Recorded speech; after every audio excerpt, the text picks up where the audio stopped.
What's up, creepers and geekers? Chris the Atari Creep. How is everyone doing today? Please ignore the lighting. I got that big window next to me. We're gonna be fixing all this here pretty soon.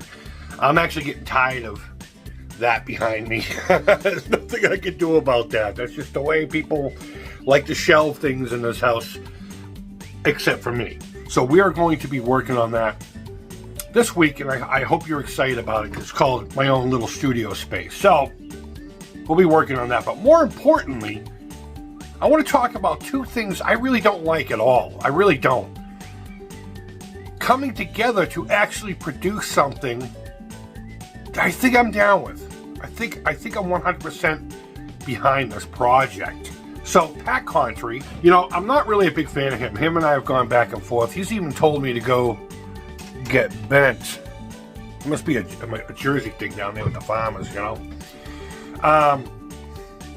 We've never seen eye to eye in a lot of things. I did like his earlier Pat the NES Punk videos. Those are cool. I like the low production of them and the tongue-in-cheek humor. That awkward execution of Pat's style of humor. I genuinely do enjoy. But once he became CU Podcast, and his real personality came out, it's just not the type that I jive with, It is what it is. It is what it is, all right? Moving on to the N64. Again, not a big fan. Not a big fan. And here's the problem with the N64 for me. There's so many games that are just garbage to me. But there's a small handful that I did enjoy playing. I have a long history with the N64. There's a ton of videos on my channel. I have a 3-part video just about every 64 I've owned, where I got it from. I don't know what the fuck I was thinking at the time. And why I keep going back to it, even though I know I don't like it. But here's the problem. I only like a small handful of games, and I don't have the room to keep collecting hardware. So if I were to play any of those few games, I would choose emulation. I would choose emulation over going out and buying a console and getting a handful of games. Because again, I just don't have the room for that. I would prefer to fill that space with things that I'm a little more passionate about. More than maybe a recreational thing that I do on, well, maybe not recreational, but like a passing, hey, you know what? Excitebike N64 sounds fun right now, So emulation would be the way to go for a guy like me. The problem is the N64 emulation, it's just historically garbage. I mean, you can't get the actual experience from playing it. I believe there's a charm to it with the controller and the whole thing. I'm not against emulation at all. I use Stella whenever we live stream, and back in the day when I had a laptop with everything in it. That's mainly how I would do it, because that was just the cleanest way I could capture the game.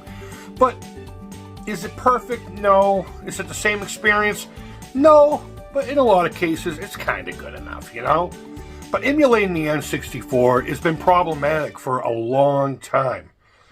So as it turns out, Pat is writing a book right now. I believe there's a Kickstarter behind it. So, if you want to seek that out, I'm not going to link it down below. I'm sure it's easy enough to find. I'm sure he's promoting it everywhere.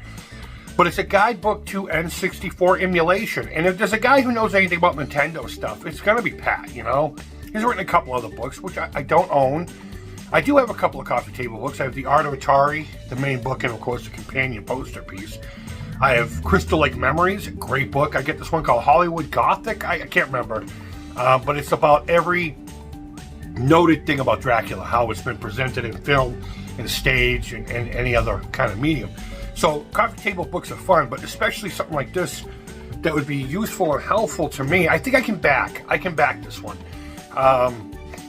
Because I just don't know which emulators to do, and hopefully it'll show like the processes of, downloading it and figuring out what settings work best for you. I'm actually pretty excited about this. I can finally enjoy N64 without having to go out and buy the stupid console and a dumb controller, which I actually kind of think is cool.